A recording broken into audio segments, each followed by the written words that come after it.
Welcome back to Double Fries No Slaw. TJ Pittenger here, ready to talk FSU football. We're a couple of days into fall camp, and the season is less than a month away. A surprising update that I don't know that I expected, but maybe shouldn't have surprised me too much. The ACC Media preseason poll dropped this week, and Florida State was slotted at 7th in the conference. Now, that may not sound like a lot. That's not super sexy. And you might even say, what the heck is Florida State doing at 7th in the conference? But here's the part that I took away from that. Only 2 of our 2025 conference opponents are ranked or voted ahead of that.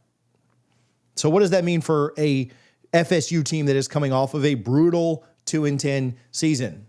Let's dive into that poll. Florida State, by the media, picked to finish 7th behind Clemson at number 1, Miami, SMU, Louisville, Georgia Tech, and Duke. That means only Clemson and Miami, 2 of our 8 ACC games, are currently ranked higher than us. Now, preseason polls, we'll talk about them in a minute, but if you follow the media's logic, that sets up for Florida State to potentially go 6-2 in conference play. And obviously, that's a huge jump from last year's 1-7 ACC record. The media is essentially saying, yes, FSU was terrible in 2024, but they're still better than most of the conference, and at least better than most of the conference that they play against. Now, it could be a murderer's row that we would have of Louisville and SMU and other teams on there, but we don't play any of them this year. Let's look at the out-of-conference slate. We know what they are. Kent State, East Texas A&M. I will pull my hair out live on screen if both of those aren't easy wins. Then you've got the 2 SEC matchups, Florida and Alabama. Assume a worst-case scenario that you win the easy ones and lose the tough ones. Not conceding those yet, but a worst-case scenario of 2-2 out of conference. Add that to your 6-2 ACC record that the media is saying that you're supposed to get to. Not the local media, not the beat that you guys all complain about, but just the ACC media. Everybody that covers different teams, the entire ACC's media saying that you're going 6-2, and you're looking at an 8-4 season. Obviously, you're back in a bowl game with a chance to win a 9th game, maybe even a somewhat solid bowl game due to Florida State's brand. Not terrible for a team coming off of 2-10. Here's the thing.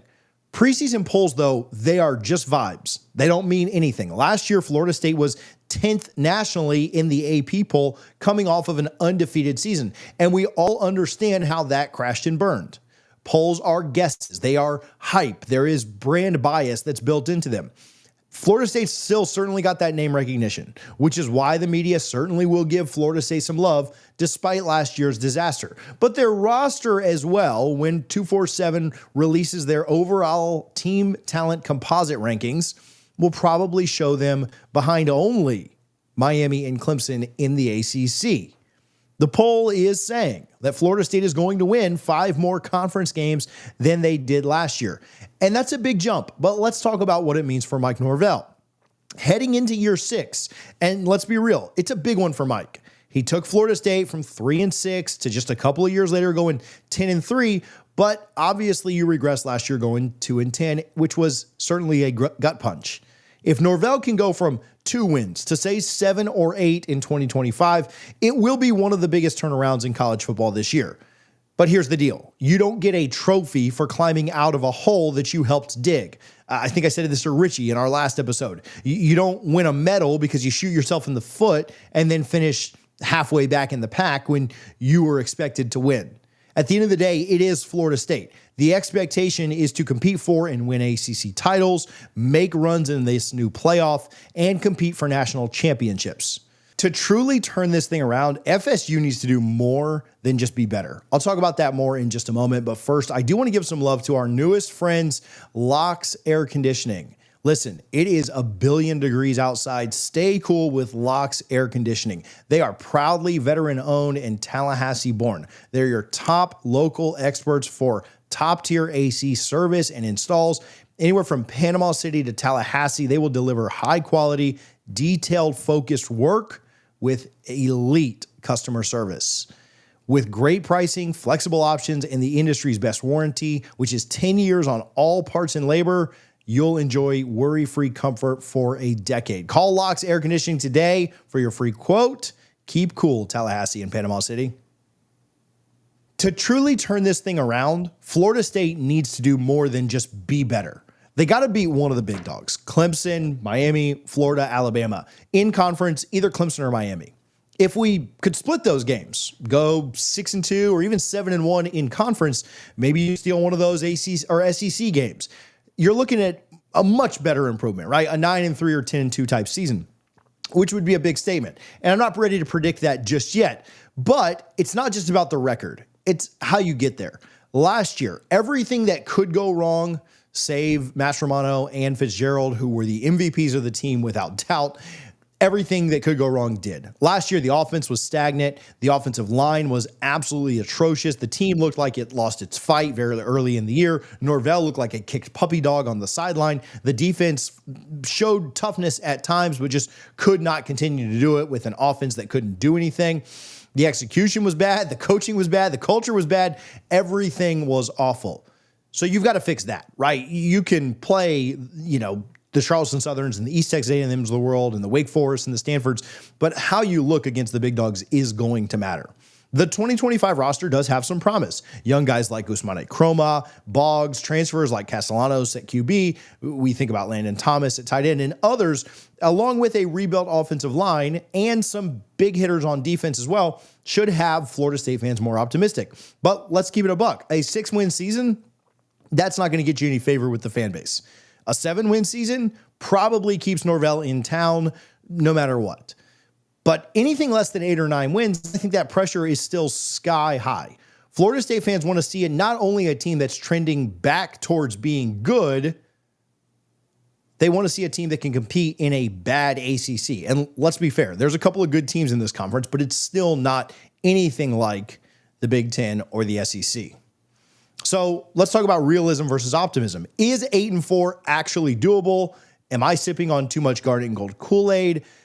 I do think it's realistic if things come together. This conference, this ACC is not the SEC. It's not the Big Ten. Clemson's always tough. Miami's got a good roster. But after that, NC State, Pittsburgh, Virginia Tech, Virginia, they're all very winnable games. If Norvell gets the team to buy in and play a ton better than they did last year, but maybe not even up to the Florida State standard, 6-2 or better in this conference is very much on the table. You go 6-2 in conference, you split out of conference, worst case scenario, and you're right there. But you also can't ignore the warning signs. Last year wasn't just a bad year. It was atrocious. Injuries, questionable coaching calls, and a team that completely looked lost after their very first drive in Dublin. If any of that lingers, 6-2 could easily slide to 4-4 in conference or worse. And that is the reality check. But still, I think we're in a fair place right now with the additions that we brought in, with the bulk of the roster being proven production, to choose the optimistic side. Norvell's been in tough spots before. In 21, we started 0-4. He rallied the team to finish 5-3 down the stretch. In 2022, we obviously hit 10 wins. He knows how to bounce back. The 2025 schedule sets up really nicely. Early cupcakes against Kent State and East Texas A&M to build momentum, and then big ACC games at home like Miami and Virginia Tech. Plus, you never want to underestimate the rivalry factor. Beating Miami or Florida, even in an 8-4 season, would certainly reignite some favoritism here within the fan base. An 8-4 record is certainly not the dream, but it is a step. If FSU hits that mark, shows some fight, and looks like a program on the rise, I think all of us would say we're good with it, for now at least. But Norvell has to keep pushing. 7th in the ACC, that's a starting line, certainly not the finish. All right, that's my take on the ACC's preseason poll and FSU's 2025 season outlook.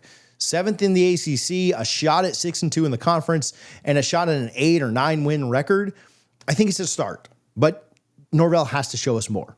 We're behind him. I think we want him to work out. Most people really like him as a person, whether they think it'll work out long-term or not. But I do think that has to be your floor. 8 wins has to be your floor at Florida State this season. Can they get there? Let me know down in the comments what you think. Give me your record prediction. We will certainly have more coverage for you leading up and through fall camp and the start of the season, as we are, 29 days away? Yeah, that's our number. 29 days away from the season. So hit the subscribe button. Help us get up to that 20K number. And as always, go Noles.